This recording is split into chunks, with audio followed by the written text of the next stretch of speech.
Welcome to Shifting Impressions, Conversations with the Realm of Beings, with me, Gretta Chamberlain, and the Realm of Beings. Shifting Impressions, which is one of the vehicles that supports the transmission of the Realm of Beings, is here to assist you in delving into your being by providing numerous topics and discussions for you to intake as you deepen your connection with your inner world. Shifting Impressions is here to assist you in strengthening yourself as you excavate to understand your true nature. Join us today and learn to shift your mindset, shift your thoughts, and shift your focus to recreate your life and produce a new you. Shifting Impressions starts now.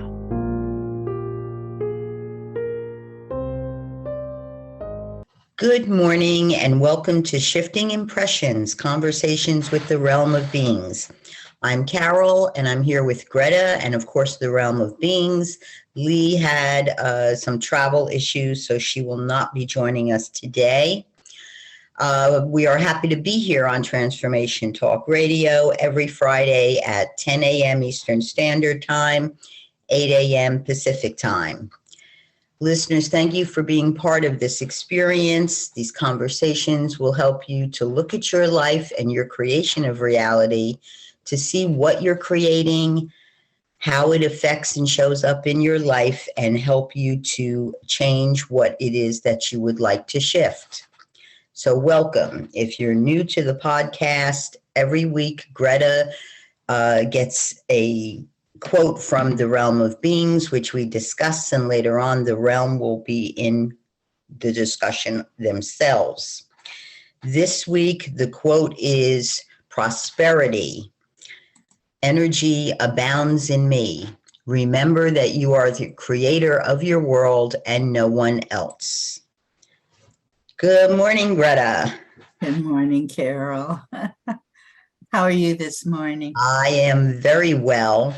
Before we get started, can I just sneak in a little reminder, listeners, that Greta will be in Brooklyn next weekend at the New Life Expo, October 27th, 28th, and 29th.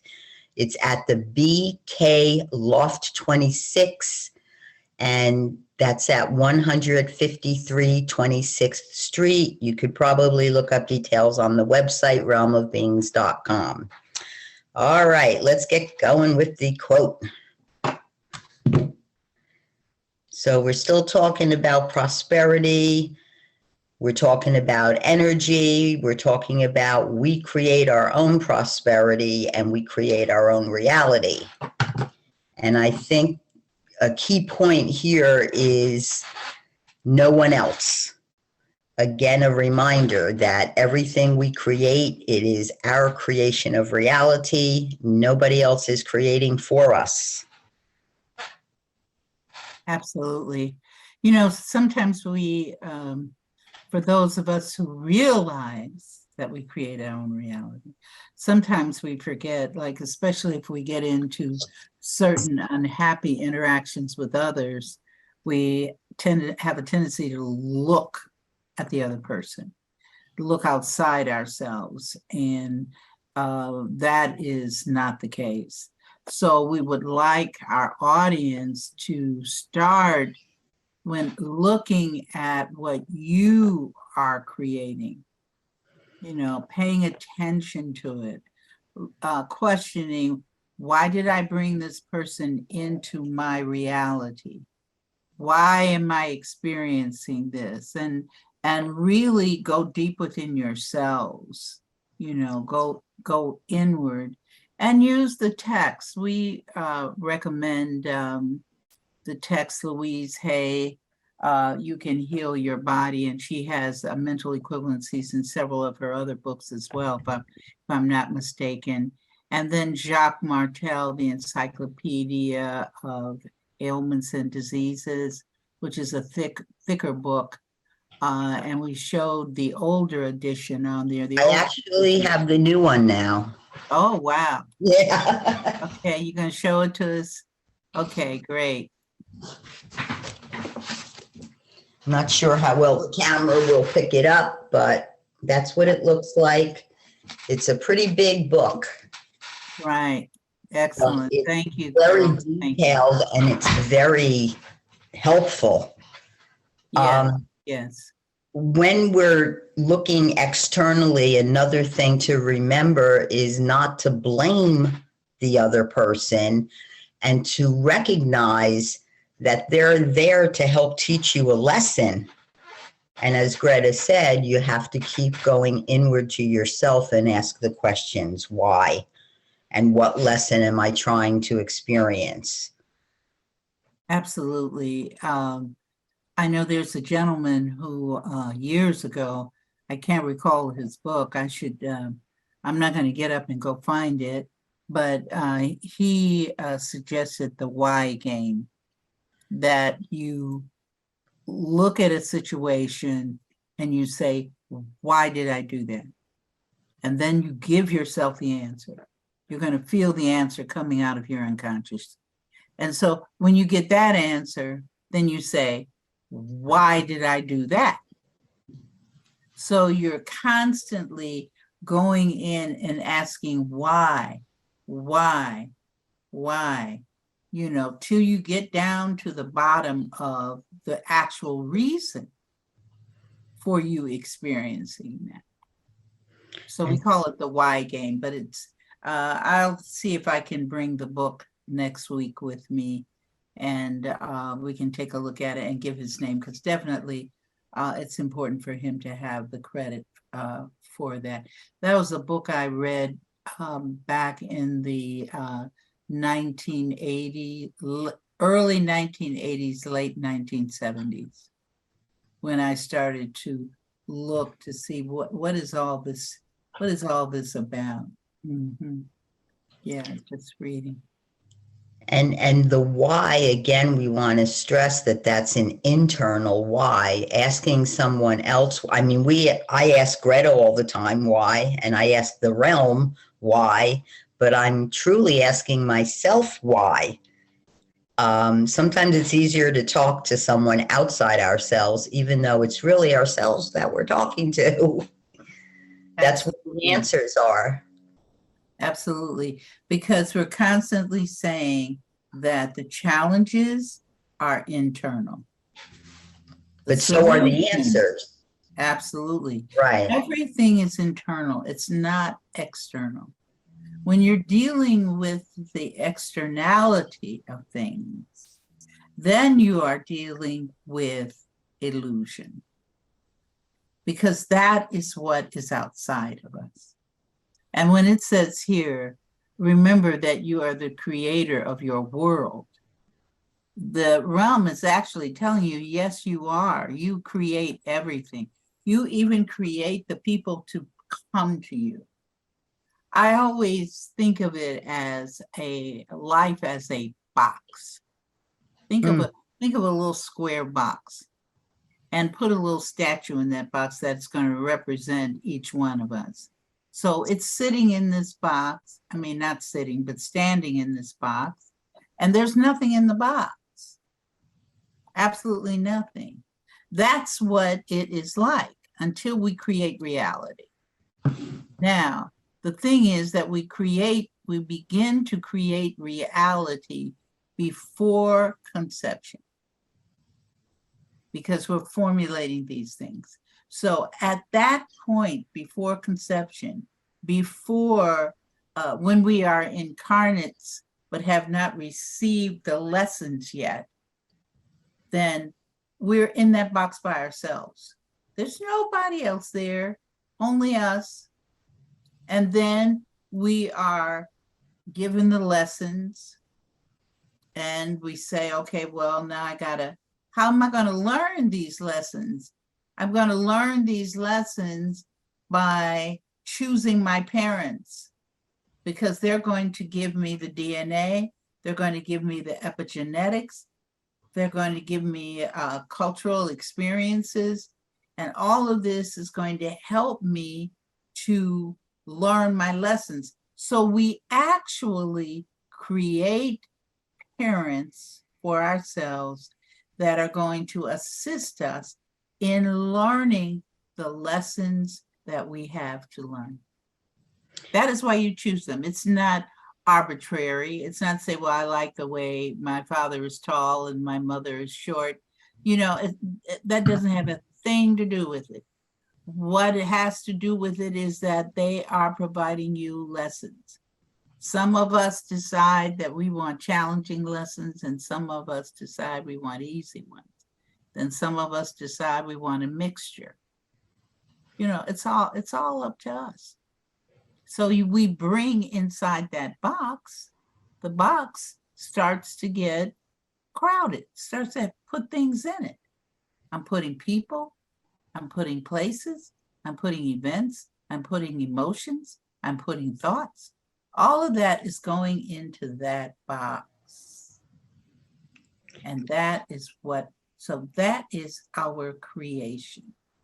Everything we put into that empty box, which no longer is empty.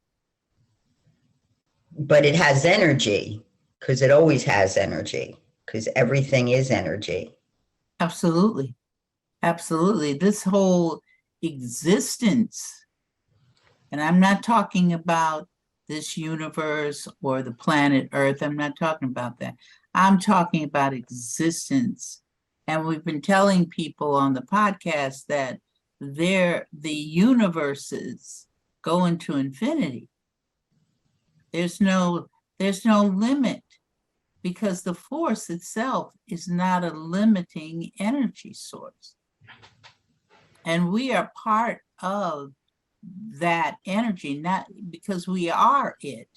Let me take it out of being part. Right, that's separation. Yeah. Yeah. Yeah. Because there is no separation. We just feel that way. You know, we feel we're separate. Like right here on the podcast, people are looking at me and they're looking at you, Carol. They're looking at both of us. They see us each in two different screens because we're each in two different places.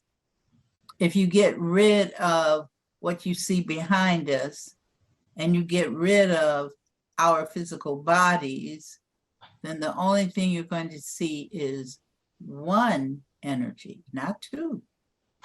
And it looks the same everywhere. Everywhere. You know, we are a blade of grass. We are the grasshopper. We are the butterfly. We are the whale. We are the reptilian. We are the Anunnakian. We are all of those individuals, because all of those individuals are the force. Consequently, there is a certain amount of divinity within us. Not a certain amount. Let me correct that. We have all of it. We're all of it. We have, when we said we're divine beings, yes, we are all divine beings because the force is divine. We are the force. See, now some people will say, Carol, that's blasphemy. Or they will say that, you know, Jesus is Lord, Jesus is God. Others will say Allah, you know, others will say Buddha, Zoroaster, all of those different names. But the bottom line is we're all one. If we're listening to people who channel, and then I want to turn it over to you, Carol. When we think of people who are channeling, okay, so I channel the realm of beings. Esther Hicks channels the Abraham Collective. Leigh Carroll channels Cryon, and Daryl Anka channels Bashir. And then there are other seekers as well, not seekers, but speakers. People like that are all over this world. We're just not privy to them because we don't speak Arabic. So we're not communicating with that speaker in that region. You know, we don't speak Hebrew. At least I know I don't. So I can't see, I'm not going to seek out a speaker That's what Seth calls people who channel, Right. speakers. I'm not going to seek out a speaker who speaks Hebrew, because I don't speak Hebrew. So therefore, I am going to seek out a person that speaks a language that I'm familiar with, so that I can understand what is the newness, the new thought systems, paradigms that they are bringing to me.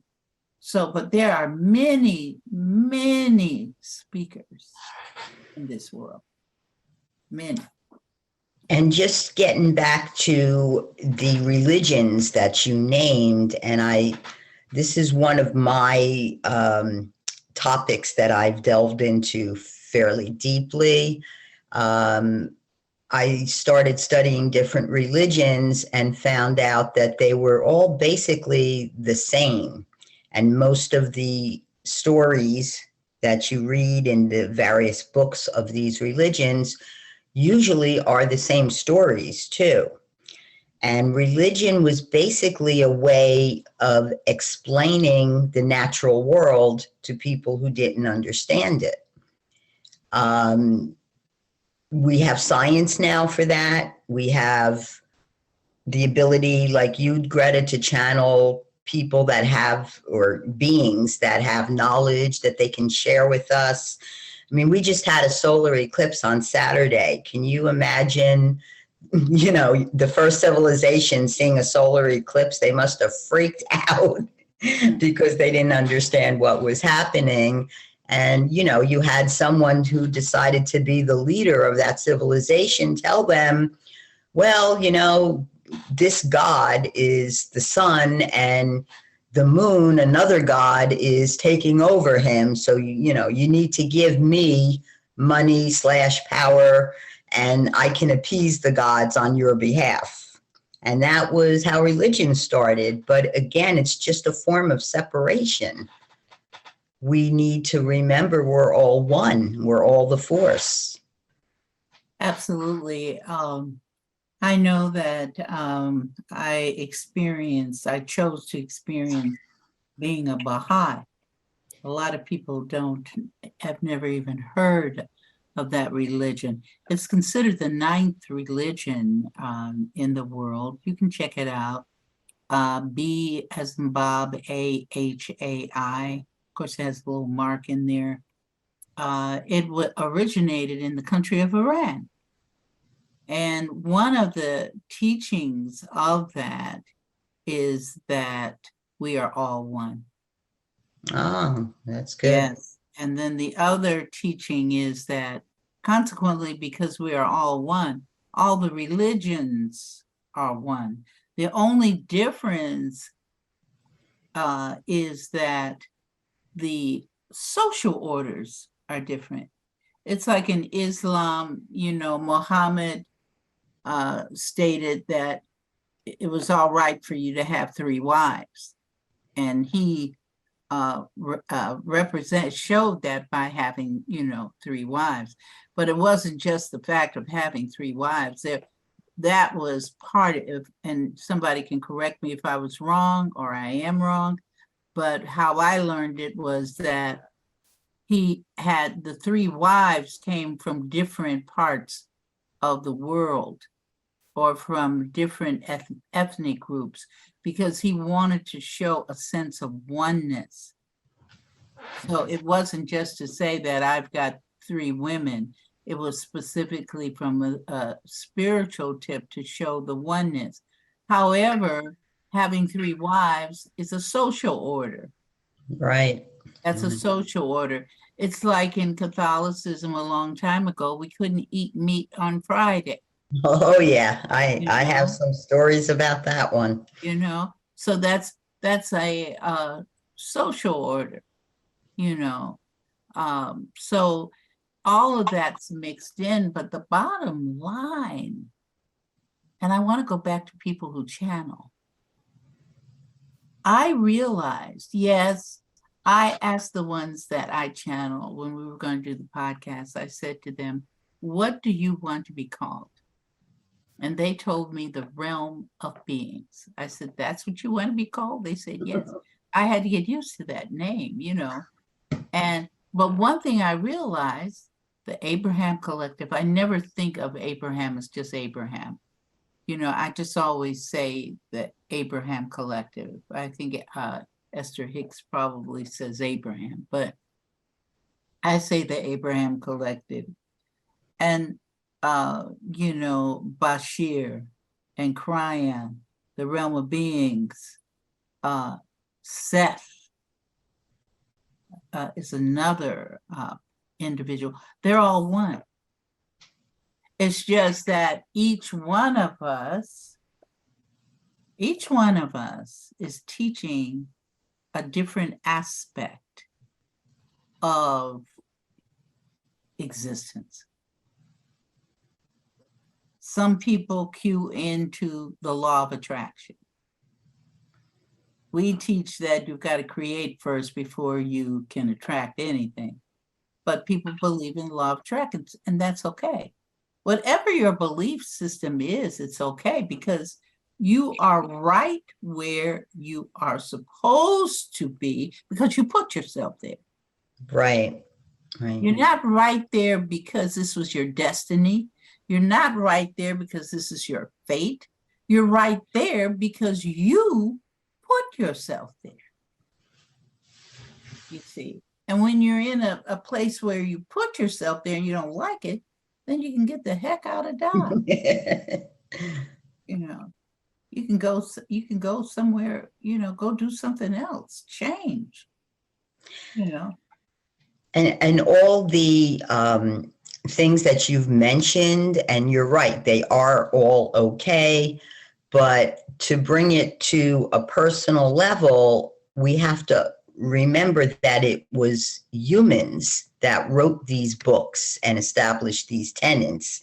You know, God didn't actually come down and write the Bible. It was men who wrote the Bible. So when you're thinking about religion, again, try not to lose yourself and forgetting that you're really creating reality. There was not an external force creating it for you. And like you said, people might consider that blasphemous. That's my personal belief. I'm not pushing that on anyone else. I'm just stating that I always felt, and I was a Catholic schoolgirl and brought it up at that time, and they were not happy about it. But I always felt that religion was a way of separating people. And, you know, I didn't learn till many years later about creation of reality, probably because I wasn't ready to understand it before then. And it's the same with all the other people who challenge their perspective beings. It's only going to be heard by people who are in a position to accept it, to understand it, because they're ready. They're ready to accept unconditional love of self. They're ready to accept that there's only one and we're all one. Absolutely. I know that for me, I didn't see, you were far ahead of me, because I wasn't thinking about creation of reality. Don't even tell me that. And I know when I first heard it, I was in my 40s.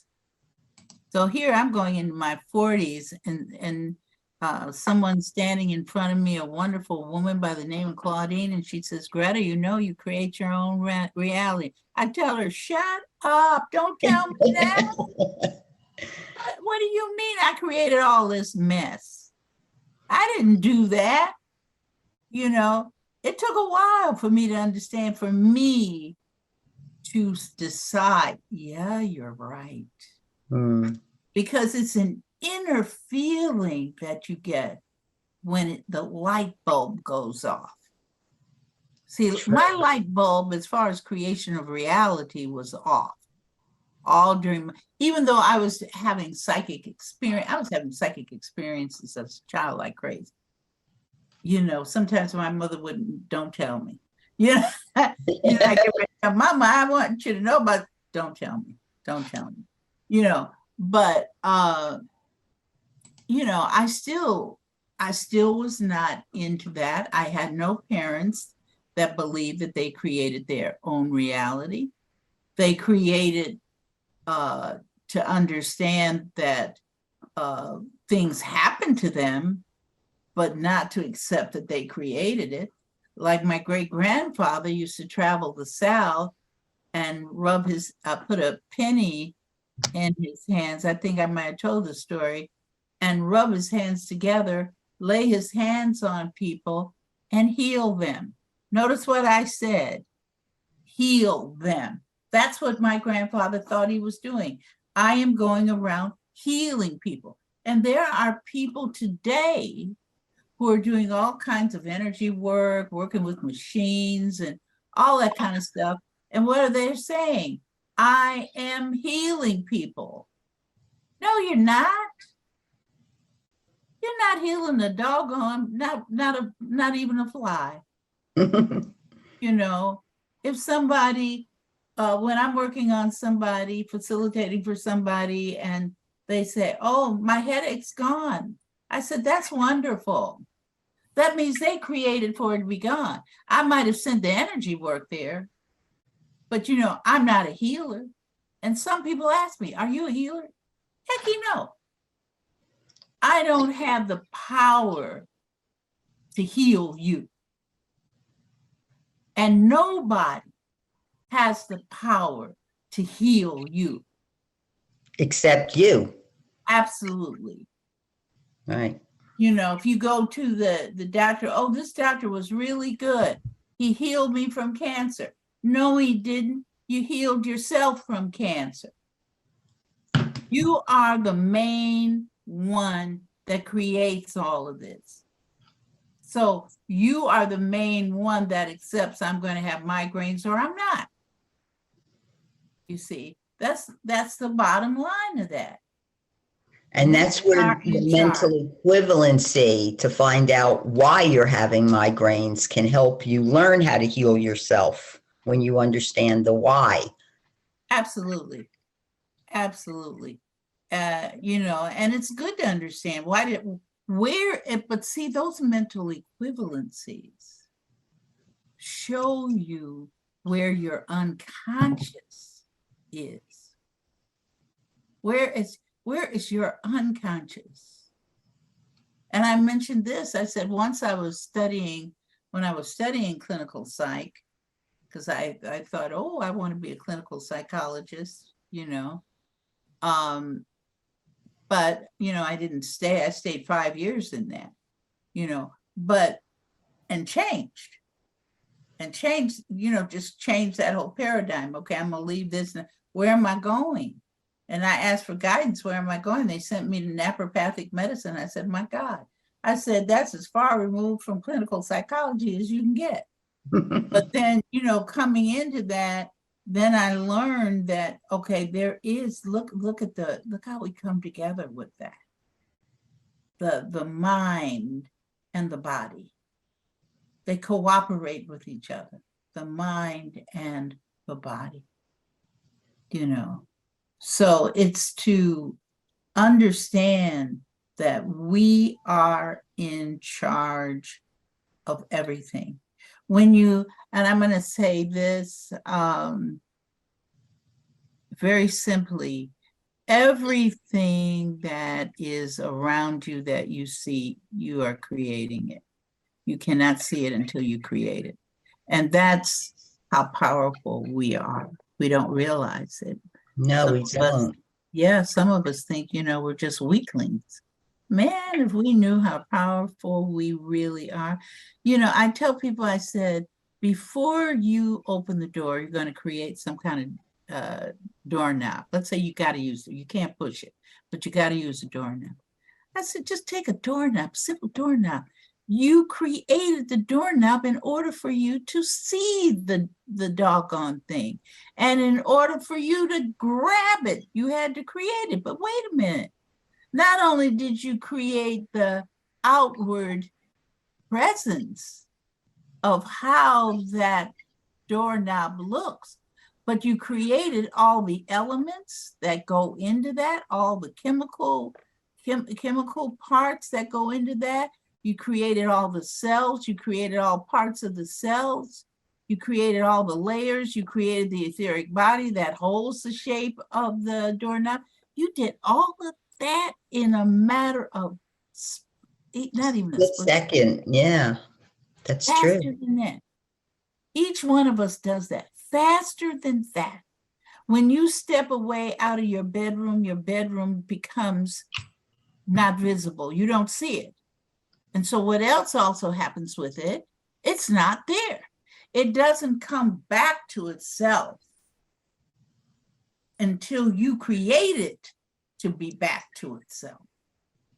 So at every moment, as Seth says, every moment,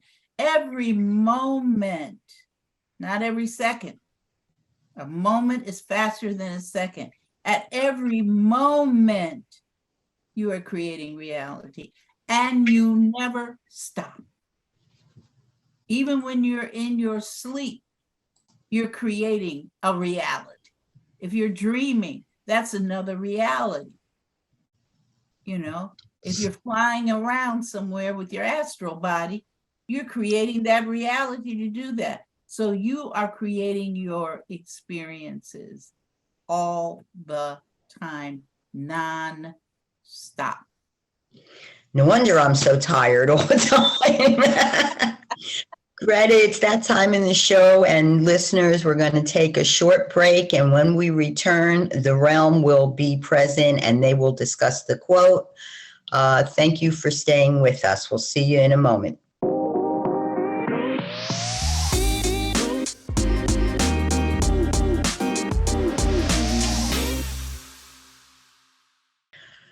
Thank you, listeners. Welcome back. We're happy to be here on Transformation Network. We are at that portion of the podcast where the realm will come in and weigh in on the quote given. Realm, are you with us?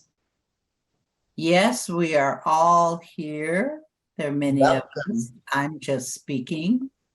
Well, Yes. thank you for representing.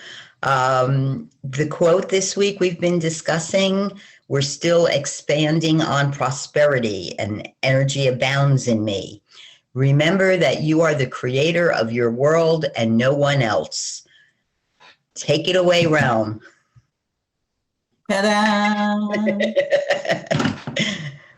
I like how you said that, Carol. Take it away. Yes. Yes. Create, support, create. We say that almost every week. I'm going to repeat it again. Create, support, create. And then after that, I want to say to everybody, even though you don't believe it, and it's okay. It's okay if you believe what we say or you don't believe what we say. It's okay. Because you are creating where you want to be. You are creating where you want to stand as far as understanding is concerned. That is where you are. Some of you still support that whole thing on going to heaven or going to hell. You know, some people still believe in the existence of the devil. Some people believe in the existence of good, graciousness, compassion, all that wonderful stuff, while all the rest of us have on dark sunglasses and just see the lowness of life instead of the highness of life. Or we have on those glasses that you stand in the light and they get dark. You see, I'm giving that analogy. You can be in the light and everything can be going just the way you've created it to be. It's wonderful. You're enjoying yourself. And then all of a sudden, boom, you start to experience, where did that come from? Well, came from you just like everything else came from you. Realm, last week you mentioned about the ostrich that hides their head in the sand. And that sounds to me what you just said about putting on dark glasses. It's people not wanting to see what they're creating. So they're hiding it and they're coming from a place of fear. Absolutely, because they don't want to look at it. That's why some people can't remember things in their childhood, because those things were so challenging for them. They don't want to revisit. But you don't want to revisit it on the conscious level, but want to remind you that the unconscious holds everything. And it remembers it. Absolutely. Yep. It doesn't miss a beat. You know, you may miss the beat, but it's not missing the beat. And it's going to connect. Well, it's never not connected. It's making a stronger bond with your etheric body, which is making a stronger bond with your physical body. And they work to assist you in creating experiences, which you have called for, that are going to assist you in further learning your lessons, you see. And everything is connected. You'll create a scenario by way of your thoughts. Then you'll put the emotions to it. And then you can watch it grow. It will extend from maybe your family where you were having this situation. It's going to reverberate and go into your place of work. Then it's going to reverberate again and go into your friends. So I'm telling you, when you create something, it grows and grows and grows and grows until you decide that you don't want it to grow any further. Realm, are you familiar with the term the butterfly effect? I know that you asked Greta that once. So, but I think it is worth you explaining what is the butterfly effect to our audience today. I would be happy to. The butterfly effect is probably a good way to explain the reverberation that the Realm and Greta mentioned. And the theory scientifically is that a butterfly on one side of the world can flap its wings, and that effect of changing the energy around it can literally carry all the way over to the other side of the world, and it might result in a volcanic explosion. So it's again just that reverberation, throwing the stone into the water and those circles that concentrically spread out from it and can reach all the way to the edge of the pond. It's the same thing in your life. What you're putting out there energetically for yourself, what you're creating, you're spreading that out, and you're going to create people who will support what you're creating. The create, support, recreate, create. I say that all the time because it's very good to remind myself about it, because I do forget sometimes. Absolutely, absolutely. For reverberation is a very interesting thing. That's why we're always suggesting to people to pay attention to your thoughts. Right. Don't just say anything, because you might say something, well, I'm going crazy. No, you don't want that. I'm going crazy. It could be, people are coming to you asking this question, asking you that question.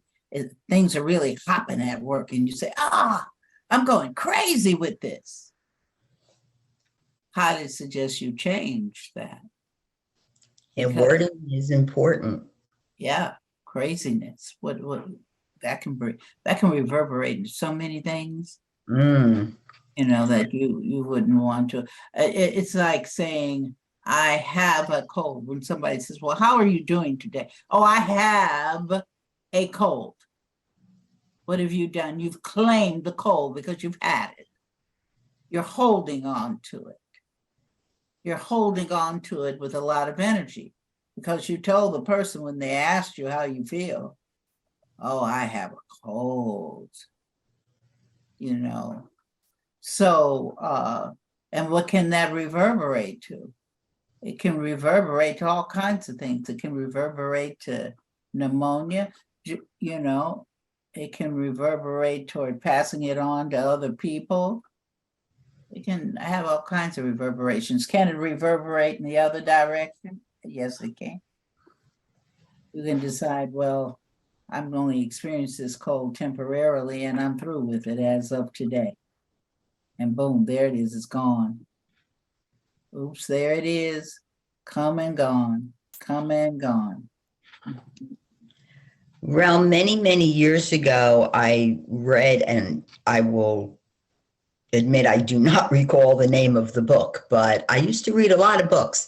And one of the stories or the lessons the book was presenting, it talked about the unconscious and that the unconscious does not feel emotion.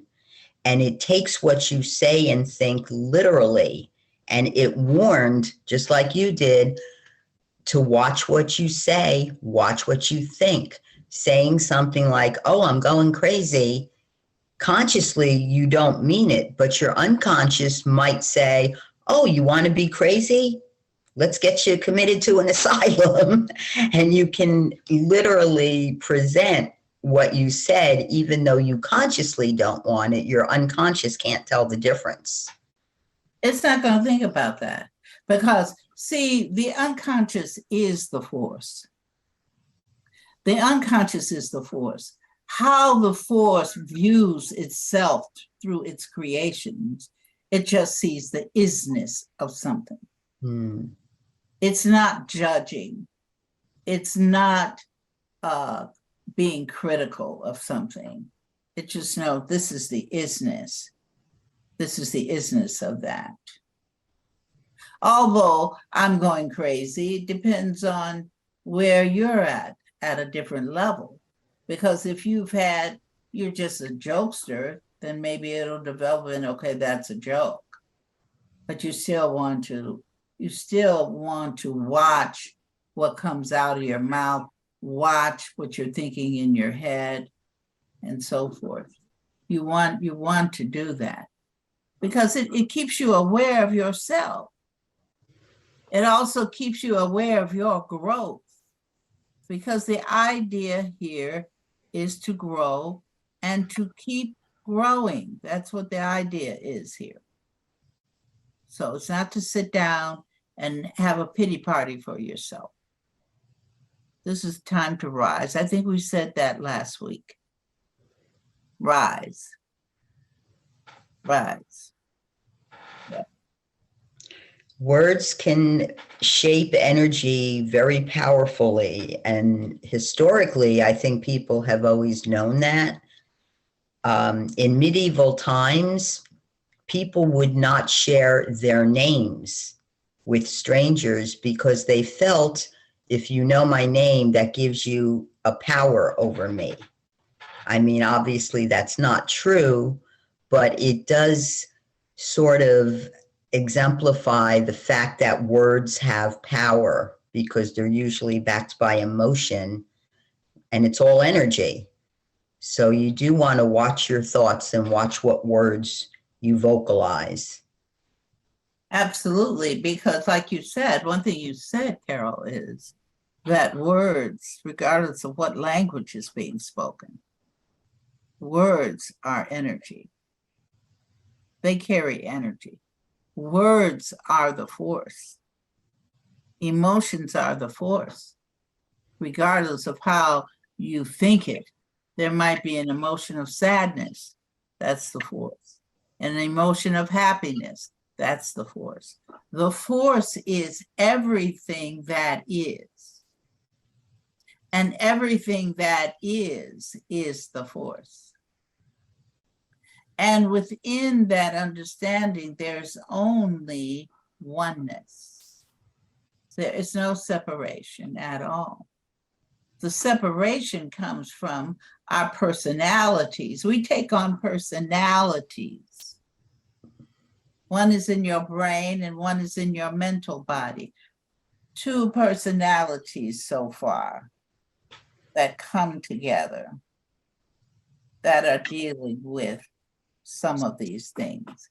It's the personalities of the people that give us a run for our money. Mm. The personalities. Because that personality of this one person is coming to interact with your personality as this. Sometimes it'll be a happy interaction, sometimes it'll be a clashing, you see. But through happiness or clashing, there's still learning going on, you see. So it's forever, forever, forever to be cognizant of what you are doing in your lives. Absolutely. And again, to recognize that everything going on is a lesson. One of the things that I learned when I met Gretta, although she said that I was ahead of her. So I started at a very young age looking into things about, I knew we were here to learn lessons. I knew not to blame others, but I also felt that the lessons had like an end goal that, I was going to reach a point where I learned all my lessons and I would move on. And I realized through Gretta and through you that lessons never end until you get to the lesson we all have about that we are the force and we always have been, and recognizing that. But otherwise, lessons are repeated until learned. Absolutely. And where are they learned? We keep going into transitional portal after transitional portal after transitional portal. And we stay right in this one laterality that we have agreed to bring ourselves and to actualize ourselves in this particular reality, in this laterality. And we stay in the laterality. That's why we say there are no past lives, because there is no past. So you cannot have a past life. What you do have, though, is you might have an energy connection to another individual similar to yourself that's in another laterality, that's practicing their creation of reality in another laterality in another reality. And that's okay. We need to go over next time. We suggest that you go over with the audience lateralities and transitions, transitional portals. Yeah, that's good idea. I agree with you, Realm. So that they can understand. You stay as yourself. You stay as yourself all the way until you have reached the point that you know that you are the force.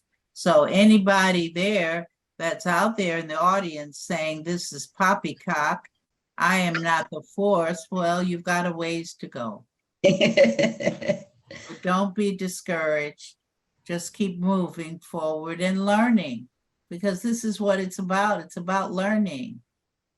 You're going to get to the point where it's going to be easy when somebody mentions to you, oh, by the way, did you know you're the force?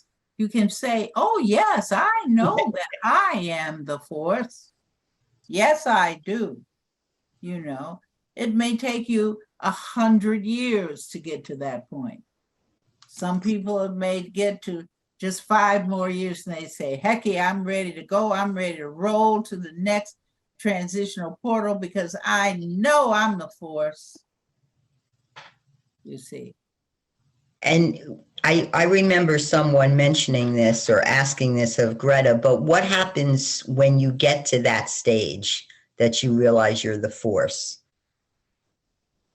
When you realize you're the force, there's no need for you to continue in that transition, in that moving from transitional portal to transitional portal. You're recognizing that you're the force, and then your energy is with everything.